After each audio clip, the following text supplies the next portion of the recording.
साथियों, KS mathematics में आपका हार्दिक स्वागत है। आज द्विघात समीकरण 3 में श्रीधराचार्य के सूत्र का उपयोग करना एवं मूलक की प्रकृति का अध्ययन करना सीखेंगे। पिछले वीडियो द्विघात समीकरण 1 और द्विघात समीकरण 2 में हमने गुणनखंड विधि और पूर्णवर्ग विधि द्वारा द्विघात समीकरण को हल करना सीखा था। इस वीडियो को पूरा देखें और यदि ये टॉपिक समझ में आता है तो हमारे चैनल को ज़रूर सब्सक्राइब कीजिए ताकि आगे के वीडियोस के नोटिफिकेशन आपको आसानी से उपलब्ध हो सकें। अब हम वीडियो प्रारंभ करते हैं। साथियों, द्विघात समीकरण ax² + bx + c = 0 हमने पहले पढ़ा था, इस रूप का होता है। इसमें जब हम इसको हल करते हैं तो x = -b ± √b² - 4ac/2a ये द्विघात समीकरण को हल करने के लिए एक सूत्र दिया गया है।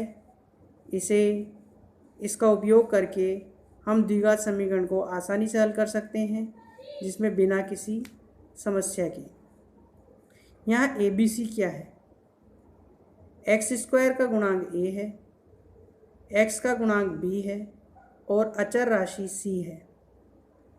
x² का गुणांक a है, x का गुणांक b है और अचर राशि c है। अब देखिए, इस द्विघात ये जो श्रीधराचार्य का ये जो सूत्र दिया गया है, द्विघात समीकरण का ये जो सूत्र है, इस सूत्र के अंदर b² - 4ac ये जो पद है, इसी को विविक्त कर या डिस्क्रिमिनेट भी कहा जाता है।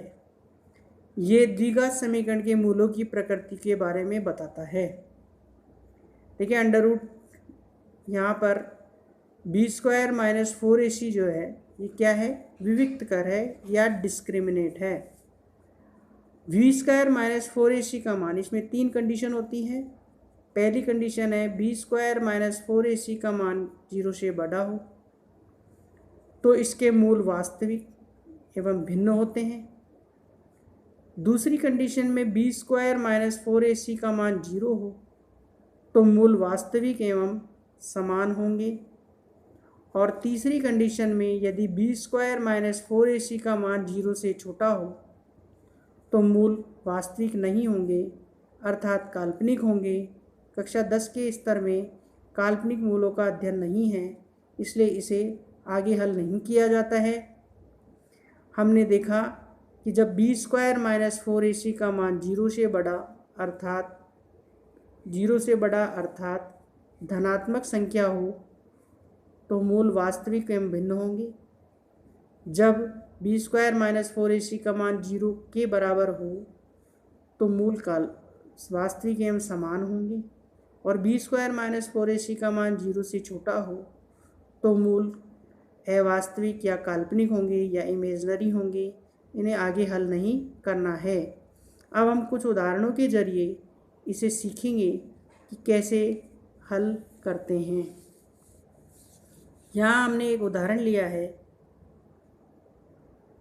2x² - 2√2x + 1 = 0।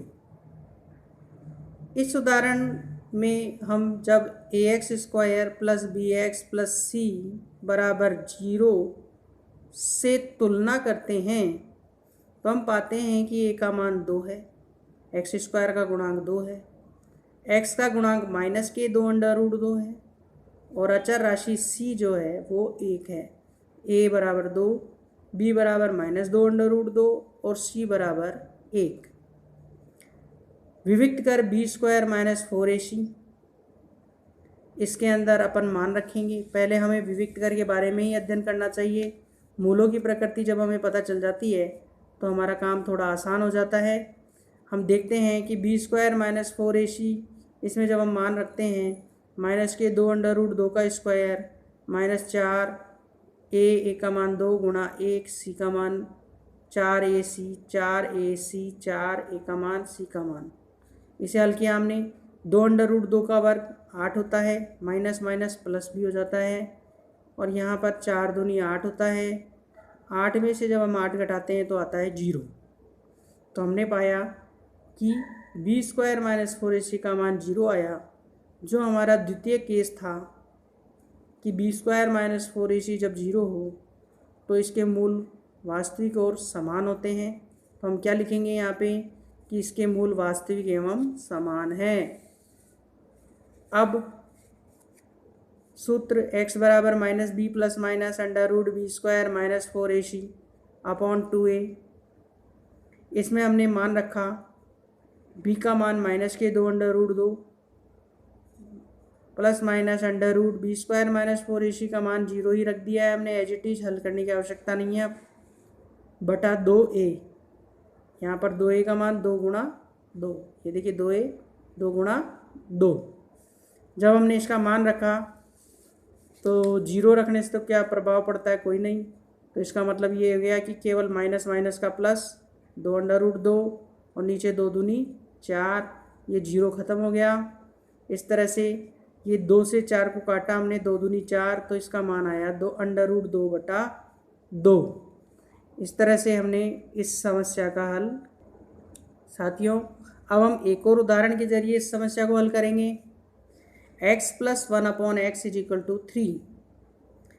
इसे हल करने के लिए सबसे पहले हमें यहाँ पे लघुत्तम लिया है x, तो एक्स स्क्वायर प्लस 1 बराबर 3। इस x का वज्र गुणा किया तो हमें मिला एक्स स्क्वायर प्लस 1 बराबर 3x। अब 3x का जब हमने पक्षांतर किया तो x square minus 3x plus 1 बराबर 0। इस द्विघात समीकरण की भी तुलना हम उसी प्रकार से ax square plus bx plus c से करेंगे। तो हम पाते हैं कि a का मान 1 है, b का मान माइनस 3 है और c का मान 1 है। यानी एक्स स्क्वायर गुणांक 1, x का गुणांक माइनस 3 और अचर राशि 1। अब बी स्क्वायर माइनस 4ac का मान निकालते हैं।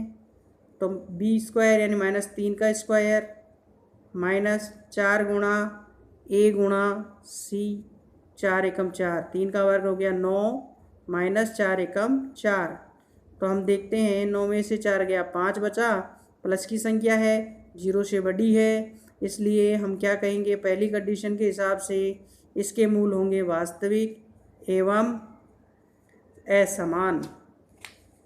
अब हम इसे सूत्र x बराबर minus b plus minus under root b square minus 4ac upon 2a में रखेंगे। तो b का मान तो एज इट इज माइनस का 3 था, इसलिए माइनस माइनस 3 प्लस माइनस।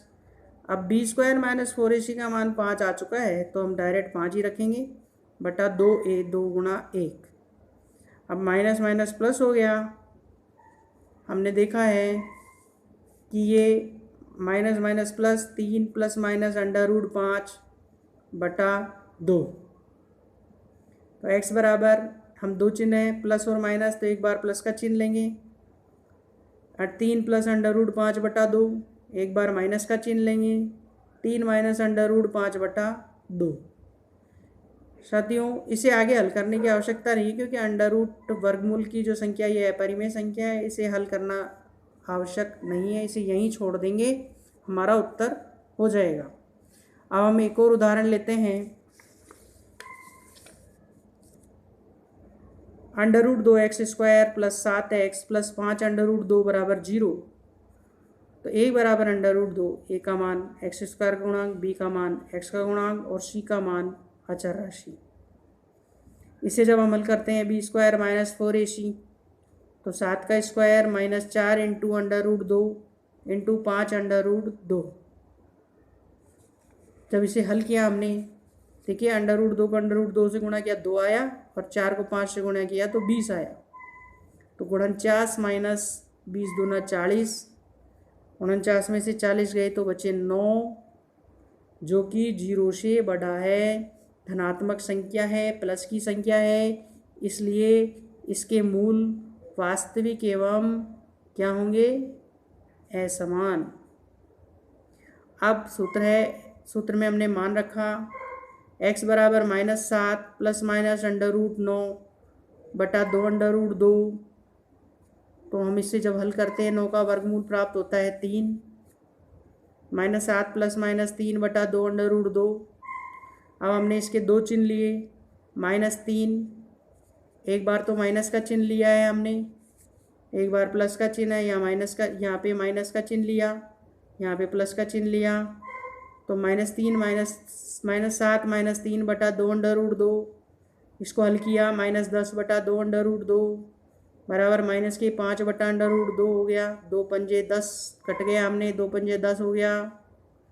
इसी प्रकार से एक बार प्लस का चिन्ह लिया, तो -7 प्लस 3 बटा 2 √2, -7 में से 3 गया तो -4 बटा 2 √2, 2 दूनी 4, तो -2 बटा √2। इस तरह से इसका उत्तर प्राप्त हुआ। देखिए इसके अंदर अंडर की संख्या नहीं थी, इसलिए हमने इसे हल कर लिया। पिछले उदाहरण में हमारे पास अंडर की समस्या आई, इसलिए इसे हल नहीं किया था। अब अगला उदाहरण लिया हमने, x² प्लस के 4x प्लस के 5 बराबर 0। इसमें a का मान 1 है, b का मान 4 है, c का मान 5 है। तो b² - 4ac बराबर, इसको जब हम हल करते हैं तो 4 का स्क्वायर -4 गुणा 5 गुणा 1, इसको जब हमने हल किया तो 4 पंजे 20 हो गया, तो 16 में से 20 गया, -4 प्राप्त हुआ जो कि 0 से छोटा है। हम जानते हैं कि इस अवस्था में मूल जो है काल्पनिक होते हैं, वास्तविक नहीं होते, इसलिए इसे आगे हल करने की आवश्यकता नहीं है। उम्मीद है साथियों ये हमारा यहीं कंप्लीट हो गया। उम्मीद है साथियों आपको ये धनाचार्य का सूत्र, धनाचार्य सूत्र आपको समझ में आया होगा। प्लीज़ हमारे चैनल को ज़रूर सब्सक्राइब कीजिए। इसके बाद अगले वीडियो में हम द्विघात समीकरण से संबंधित और समस्याएं देखेंगे। धन्यवाद।